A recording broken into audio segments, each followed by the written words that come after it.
Hi there, I'm Greg Nelson. I'm the Learning Coordinator at the Centre of Education at Western Health.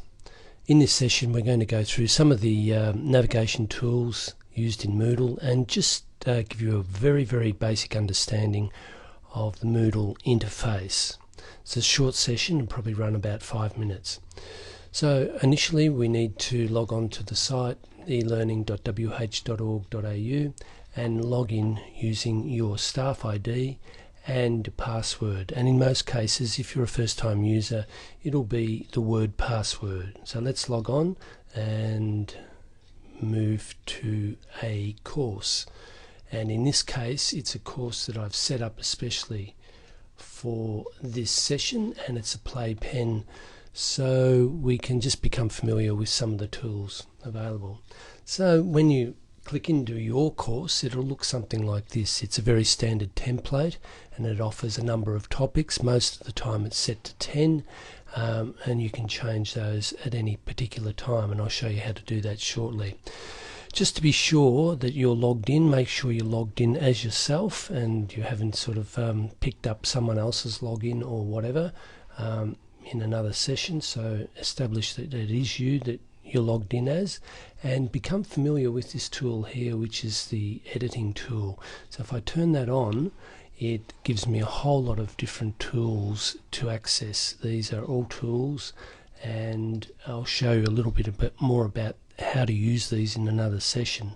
Initially I want to show you how to use this sidebar here. The most important tools here to become familiar with are the settings. So when you click settings, you'll get something like this to access, and so it will allow you to change the name of your particular course, allow you to give it a short name, and allow you to give it a description and to edit that. And that can be text, or it can be a picture or a table or anything that or a link to a URL, and it can be sized and coloured and whatever you choose to do with it, similar to a Word document.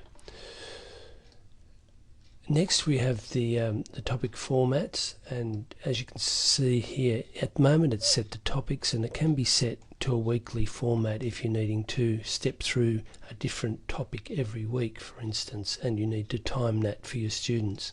So at the moment I think it's a good place to start. Just leave it in the topic formats. You've got 10 topics.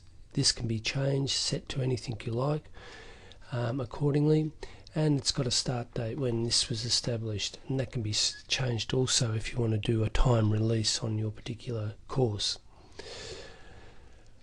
So you've got a whole lot of other options here if you're wanting to release the course at a particular time, and nominate a start date and a finish date for assessment, and an enrolment expiry, notification. You can establish groups if you're wanting it for particular wards or particular areas within this in the hospital. And at the moment the course is not available to students, so you as the facilitator are the only person who can see this. Okay, now at the moment it's called you're a teacher and you're known as a facilitator, and your students or other users are known as students. So it's a very broad outline of what the settings do. Let's just save that. We haven't made any changes, but it'll bring us back to this main window. The other area I want to show you very quickly is the files area. Now the files area is where you bring your